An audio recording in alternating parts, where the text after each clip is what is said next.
চাব আপোনালোকে। এইটো হ'ল বাগজান দিচাম সত্ৰ।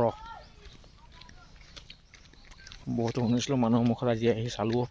আজিলৈকে দুবাৰ হ'ল, মনটো বহুত শান্তি লাগিল। আৰু পূজা দিলোঁ, চাকি তাত জ্বলালোঁ আৰু পৰিবাৰৰ সৈতে।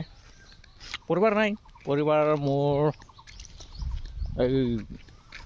লগৰ এজন লৈ গৈছে, আৰু কি বুলি কয় ওচৰতে। আজি মানে গাড়ীত নাহিলোঁ, ভাড়া গাড়ীত, বাইকতে অহা যোৱা।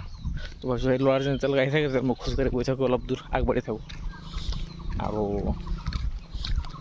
দেখালোঁ মই সত্ৰখন, নেক্সট টাইম দেখাম।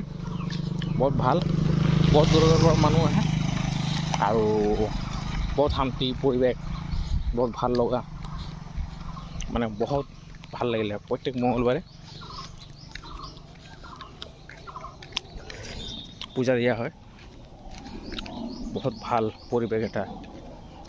মানে মই কি ক'ম, মই ক'ম যে প্ৰত্যেক মানুহৰ ইয়াত আহিব লাগে, অলপ মনোকামনা চব পূৰা হয়।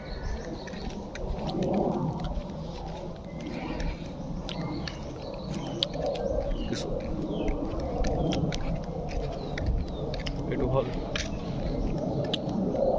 বাগজান গাঁও।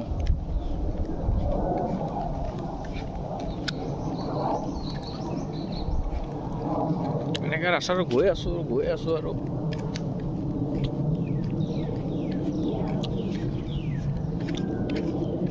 ইয়াৰ পৰা 1 কিলোমিটাৰ।